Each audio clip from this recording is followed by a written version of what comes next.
Degustando Conversas. Oferecimento Paraíba de Prêmios. Bem-vindo a mais um Degustando Conversas. No programa de hoje teremos a presença do ativista do movimento negro Moisés Alves e prepararemos para vocês uma deliciosa receita de peixe à moda africana. Tudo isso aqui no programa Degustando Conversas na TV Borborema.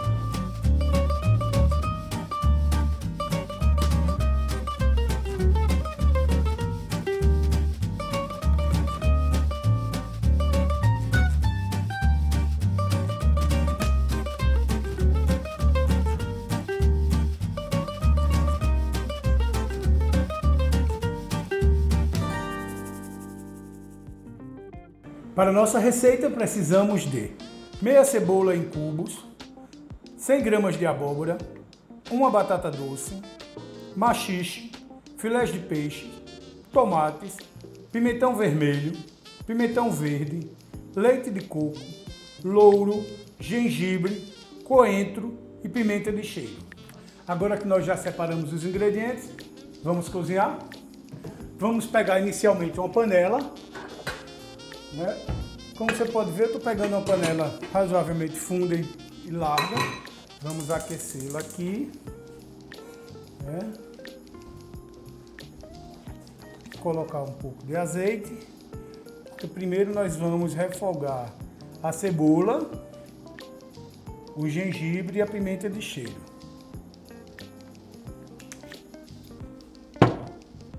Também você pode usar, no caso, substituir esse azeite pelo azeite de dendê. Eu, no caso, vou usar esse que eu acho um azeite bem legal. Uma colher aqui. Eu também não sou muito fã de azeite de dendê, né? Vale salientar. Sei que dá um sabor delicioso às coisas, mas eu honestamente não sou um grande apreciador do azeite de dendê.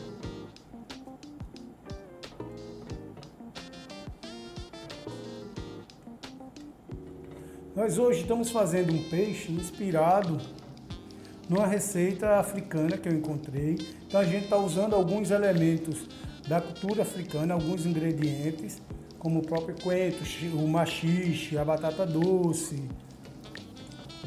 Isso tudo faz parte. A pimenta, no caso eles usam muito mais a pimenta malagueta, mas essa receita aqui a gente vai colocar só uma pimentinha de cheiro para ela dar um sabor todo especial. Como a pimenta de cheiro não tem muito ardor, ela tem mais sabor do que ardência, então a gente pode colocar com uma certa generosidade. Vou colocar o gengibre. Você pode observar que a cebola ela já começa a soltar as escamas, e vai começar a ficar transparente. Aqui, como nós temos um tempo muito curto e também alguns ingredientes cozinham em tempos diferentes, eu já precozi alguns deles, como no caso a abóbora, a batata doce e o maxixe, principalmente o maxixe, que ele é mais demorado para cozinhar, tá? Então agora que você está observando que a cebola já está soltando todas as escaminhas dela e ela já vai ficando transparente, a gente vai colocar a batata doce. No caso eu coloquei pedaços grandes mesmo e coloquei eles em rodela.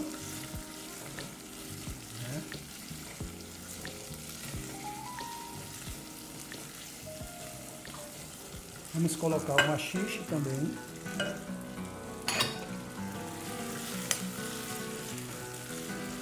Deixar eles aqui dando a refogada. Enquanto eles refogam, a gente já vai dando uma temperadinha aqui no nosso peixe com suco de limão.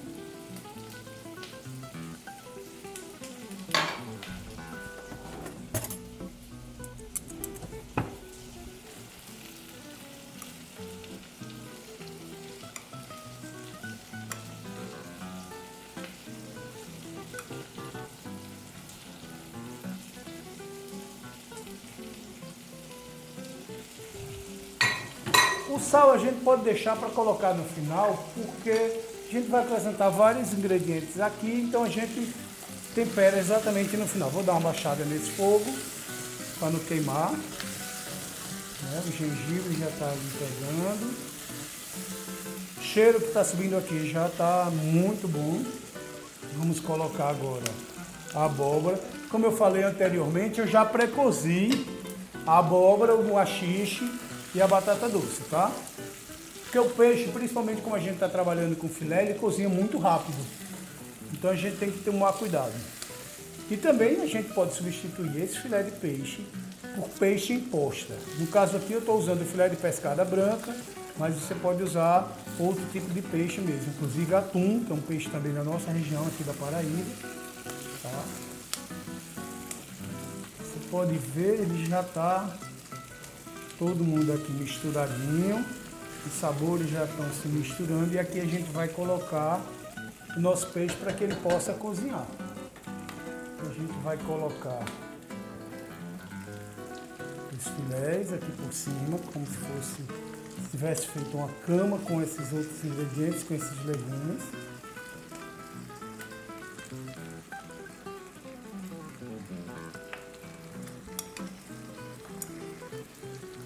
Como aqui só é caldo de limão, eu vou jogar aqui por cima também, tá?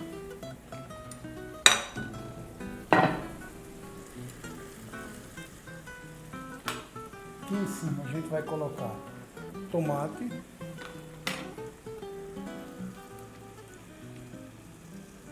Como você vê, a gente só retirou daqui as sementes e cortou ele em pedaços grandes também, tá? Pimentões vermelhos. Legal, no ratinho.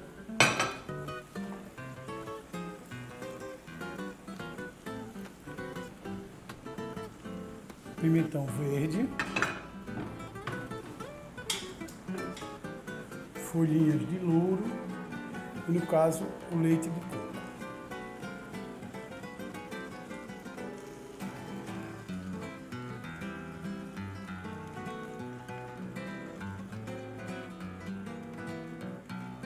Vamos colocar um pouco de água também. Mesma quantidade que eu coloquei de leite de coco, eu vou colocar de água.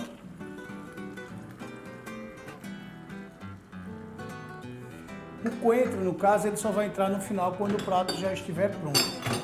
Certo? Agora a gente vai colocar sal. E no final, como eu já falei, a gente ajusta o sabor também do sal, tá? Mas como a gente não colocou nada de sal ainda, a gente coloca agora. Cobrimos a panela e vamos deixar ele apurar por em média de uns 5 minutos aproximadamente. Enquanto isso, nós vamos para um degustando drinks e voltamos já.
Bom, como você observa, ela já começou a ferver, então você pode mexer, mas lembrando que com delicadeza para você não quebrar todo o peixe, tá? Olha, porque o peixe está aqui, então é sempre bom você dar uma mexida. Né?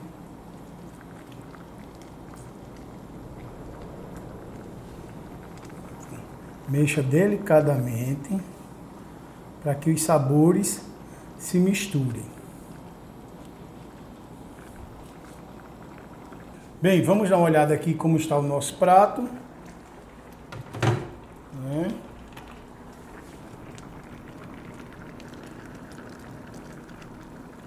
Bem, ele já está pronto, vamos só experimentar aqui. para a gente ver como está o sal.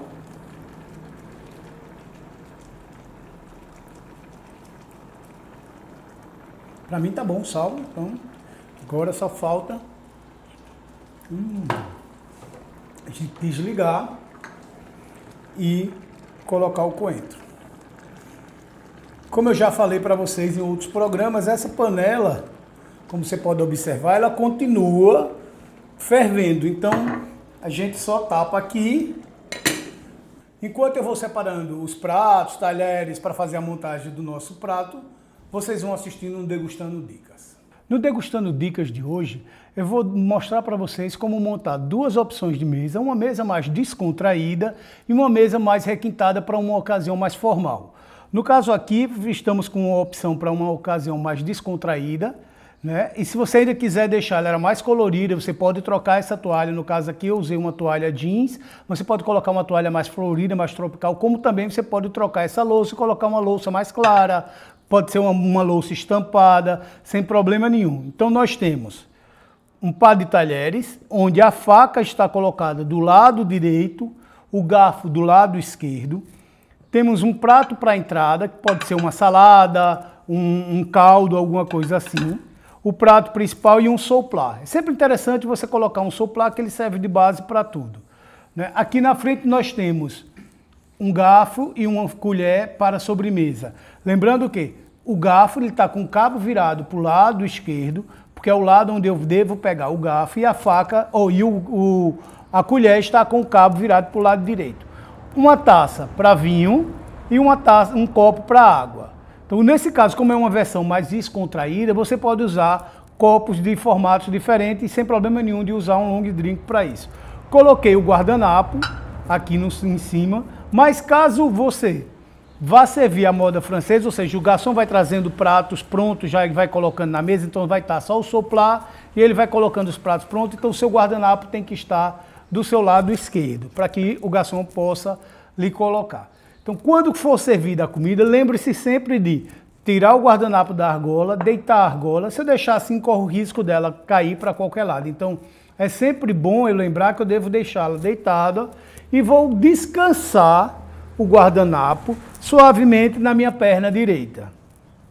Lembrando-se que a faca do lado direito com a lâmina virada para dentro e o garfo do lado esquerdo. Existe uma regra que diz: a faca nunca vai para o braço esquerdo, a não ser que você seja ambidestro. Do contrário, ela nunca vai para o lado esquerdo. Já o garfo é o considerado o talher bailarina. Ele está sempre do lado esquerdo, mas eu posso usar ele na mão direita sem problema nenhum, tá? Lembrando que, se eu estou comendo e eu vou deixar descansar, então a faca vai ter que descansar do lado direito e o garfo descansa do lado esquerdo. Certo? A mesma coisa vai acontecer com a sobremesa, o garfo com o cabo virado para o lado esquerdo e a colher e faca, no caso, se tiver virado para o lado direito. Essa aqui é a minha primeira sugestão para uma mesa e como você se portar nela. Aqui é uma mesa simples, sem muita coisa, mas é bem requintada ao mesmo tempo.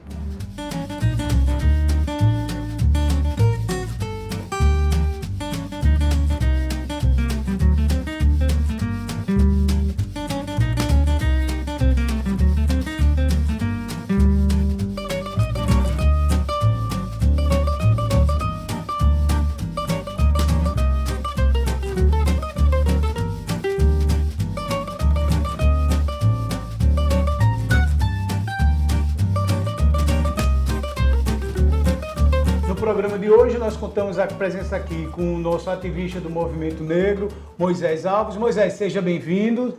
Hoje preparei uma comidinha bem leve pra gente, um peixinho, né? Peguei um peixinho da nossa região, uma pescadinha branca e alguns ingredientes da cultura africana.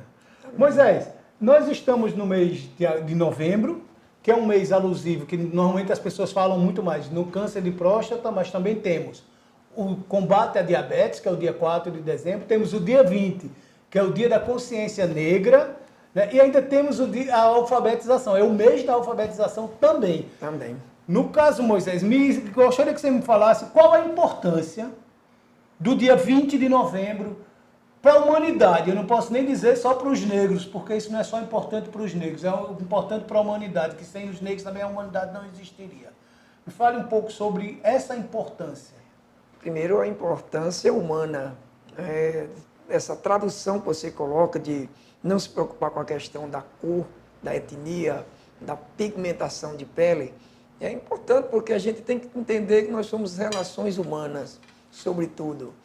E o Dia da Consciência Negra, que é um dia para que a gente possa fazer, digamos que, uma reflexão, o desabrochar ou a compensação, a discussão para uma data tão importante, porque a gente faz o movimento negro, a gente faz as relações humanas, nós fazemos as relações étnico-raciais o ano inteiro. O ano inteiro, né? Então, no dia 20 é para a gente chamar a atenção daquilo que não foi feito, daquilo que a gente precisa propor, das transformações que a gente precisa ter, e para que as pessoas entendam, sobretudo, que antes de ser negros, antes de ser pretos, antes de ser brancos, antes de ser asiático, qualquer que seja o planeta, eu tenho a impressão que nós somos seres humanos e é como seres humanos que a gente precisa se relacionar e se respeitar.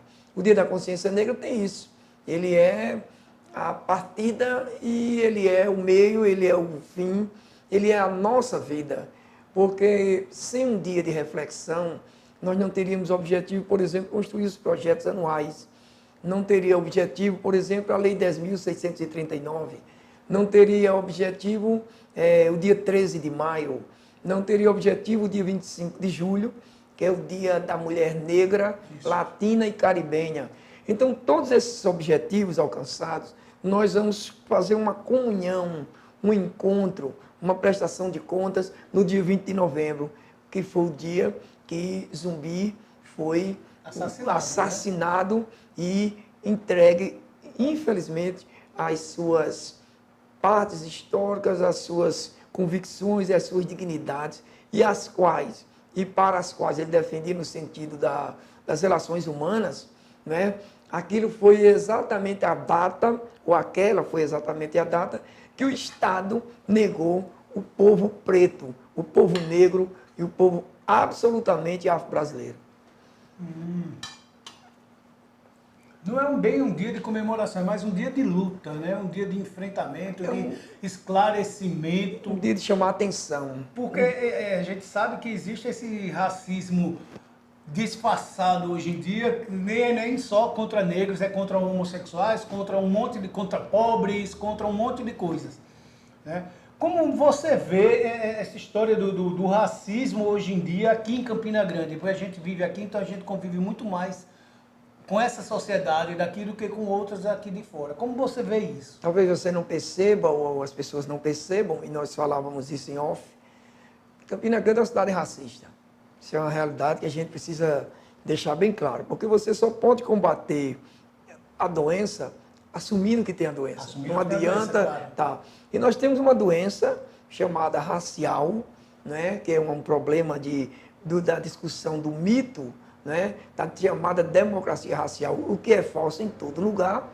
Campina Grande não é diferente. Campina Grande tem uma dívida histórica com o povo negro, com o ser humano negro, né, e indiscutivelmente ainda não tentou abrir essas discussões.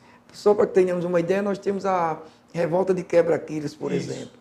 E a primeira imagem, a primeira estátua historicamente colocada na representação histórica de Campina Grande, tem as 3 estátuas. Faltava alguém, pode ter certeza disso. Foi colocada em 2014. Isso significa dizer. E longe do monumento. E bem longe. Né? Isso é próximo, mas... E por uma militância, foi quase uma exigência nossa, né? Numa discussão com a Universidade Federal de Campina Grande, que nós também ajudamos a construir a especialização para as relações étnico-raciais. Surgiram aí os livros do Movimento Negro de Campina Grande, com muita seriedade, porque a estátua era resultado disso, o livro era resultado disso. Agora, falta, por exemplo, a academia de letras de Campina Grande. Né? Cadê a representação histórica negra? E há uma necessidade, me parece, de determinados espaços em Campina Grande negar a presença histórica e a presença humana negra, o que é lamentável. Se você observar no comércio, por exemplo, você vê exatamente onde é que está o povo negro, né? Onde é que está a menina negra, ou não está, ou lhe é negado o direito, inclusive a dignidade do trabalho. Eu ia falar né? isso, que a gente vê então pouco, você né? vê muito pouco. Agora, se você for, por exemplo, nos banheiros dos shoppings, aí você vai perceber nessa classificação histórica onde é que é colocado a imagem do povo negro. Muito embora no campo da intelectualidade, no campo histórico, no campo científico, no campo literário, no campo educacional, no campo do futebol, né? A presença do povo negro na literatura é gigantesca. Né? Você pega um Cruz de Souza, que contribuiu gigantescamente para a história do povo negro e lutou contra a abolição. Lutou, né? E essa história era negada. E foi negada a partir de um processo histórico. Porque a história ela é publicada pela visão do branco. Pelo então interesse, ele vai contar o que ele quer. pelo interesse da dominação. Isso, né? Do né? colonizador, Mas que aí- escravizou lá um monte de gente. Ele não vai querer contar a parte ruim dele. Ele quer Mas mostrar o lado bom. é isso que a gente tem que compreender, porque, veja só, a gente vai pegar a culinária, por exemplo, a presença da culinária na culinária nordestina é eminentemente afro-brasileira. Hoje Ela em é dia- africana. Hoje em dia a gente vê muita história de food truck, comida em rua, mas quem criou isso foram as escravas euforriadas, que elas não tinham como ganhar dinheiro e começaram a vender seus quitutes E criavam nas calçadas. E criavam por coisas interessantes. Você vê, quando fala da questão da culinária brasileira, a comida que a gente lembra é a feijoada. Isso, Mas é o conhecida, é como se fosse o prato mais típico É, brasileiro. é a típico feijoada. da propaganda, né? É. Porque, na prática, desde que seres humanos foram trazidos, né, da África, forçadamente trazidos, e que chegaram forçadamente também na história brasileira, já vieram com sua própria cultura. E não criava nada, era o inverso. Era essa noção que a África tem, que a gente também tem que quebrar, aquela ideia que nós viemos decididamente de 55 países africanos. Isso. É um continente. Nós não E eles viemos. vieram com as suas culturas individuais, Nós né? nem viemos e nem fomos trazidos de 55 países. Nós fomos trazidos para ser escravizados de 3 países africanos. Nós viemos de Luanda, de Angola. 3 nações, no caso. 3 nações só. Então, assim, e dessas nações vieram outras esporadicamente, mas esmagadoramente seres humanos que foram trazidos para ser escravizados na América do Sul. E aí era uma intervenção, né, europeia para dizimar indígenas. E daí a gente sempre diz que o povo indígena é povo irmão. E o povo indígena é povo irmão, não é porque foram dizimados, não. É porque sobre a carga da escravidão que se construiu nesse país, quem nos protegia, por incrível que pareça, era o povo indígena. E que eles, de uma certa forma, foram escravizados também, né? Na própria inocência deles, quando chegaram. Não era só bem inocência, era porque havia um desejo da própria elite mundial, da própria elite europeia, de ocupar o espaço econômico do planeta. Né? Distinguir E aqueles nativos não das havia, regiões, né? Eles matavam mesmo, essa discussão que o índio aceitou ser escravo, não aceitou nada. Né? Foi E talvez, imposto a talvez eles. tenham morrido muitos por não ter aceitar, aceitado. isso. Então, assim, concordo com você quando eles plenamente. foram matando fisicamente o povo indígena, matavam também a sua cultura. E quando traziam para escravizar na América o povo negro de parte da África, também com eles matavam, né, a sua cultura lá, aparentemente. Porque na resistência aparece aí a culinária, Que aparece... é muito direcionado né? também à religiosidade, né? A culinária afro-brasileira, ela vem muito da religiosidade que veio junto com esses negros que foram obrigados a vir para esse país. Não, eles são esmagadoramente trazidos, né? Moisés, você é professor e teatrólogo também. Como você insere isso dentro da sua didática diária, dentro da escola, nos seus grupos de teatro? Como que você fala a temática negra para eles? Como você passa isso para eles? Eu não tenho dúvida nenhuma, e não terei, nesses 32 anos de militância séria, eu não tenho dúvida nenhuma que qualquer militante ele, como militante, ele tem que direcionar a sua profissão também para esse tipo de olhar. Claro. Por quê? Porque há uma necessidade de resistência, há uma necessidade de você colocar aquilo ali como uma filosofia de vida. A militância é uma filosofia. Se você é militante de determinada situação, você vai ter que pesquisar muito, você vai ter que estudar bastante, e essa ideia que as coisas são feitas aleatoriamente não é mais possível em hipótese nenhuma, né? E na nossa questão, por exemplo, eu peguei a questão de teatro, que foi uma oportunidade de vida. Eu fui um cara engraxate de praça, eu fui um cara jornalheiro, jardineiro. Então eu fazia essas coisas meio que subproduto do trabalho, né? Até trabalhei de doméstico, né? Mas se tinha uma coisa que eu tinha como objetivo, era estudar. Eu sempre fui muito apaixonado por escola. Acho que a escola é porta aberta para a cidadania, é apaixonante as relações humanas da escola. E eu não tinha um olhar para essa questão étnico-racial. E uma brincadeira de um amigo, uma certa vez, me chamou a atenção para isso. Porque nós íamos cantar no coral da escola, e aí na hora da escolha, na classificação, não, fulano não pode ficar na frente. Mas por que ele não pode? Ah, tem um cabelo ruim. Aí eu ficava pensando, mas o que é cabelo ruim? E fui procurando saber. E aí eu tinha uma origem negra.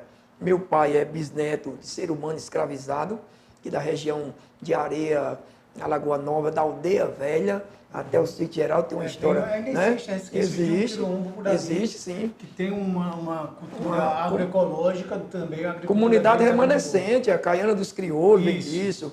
Então, assim, e aí, por ser dessa origem, me chamou muita atenção essa questão de atacarem na cor da pele, atacar na linguagem e atacar na religião, atacar na questão da resistência de onde você mora.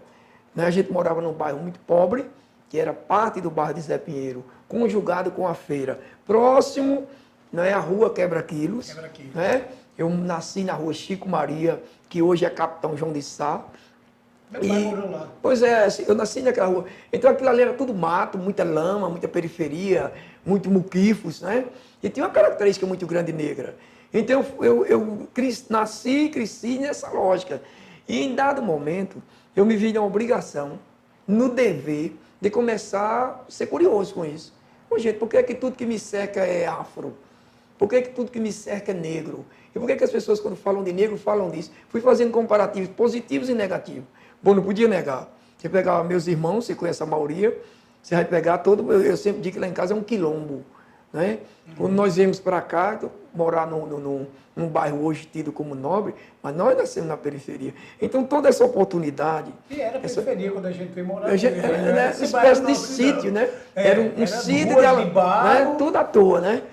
Moisés, foi um prazer ter você aqui conosco. É uma pena que o nosso tempo é limitado, porque essa conversa ela vai renderia, assim, eu acho que horas e horas a fio. Foi um prazer tê-lo aqui, mostrar aqui o seu livro. Onde podemos encontrar esse livro? Por incrível que pareça, é engraçado. Nós fizemos o lançamento desse livro e já no lançamento ele estava esgotado. Ou seja, Campina Grande tem sede de conhecer a história africana, assim como o Brasil inteiro precisa redescobrir.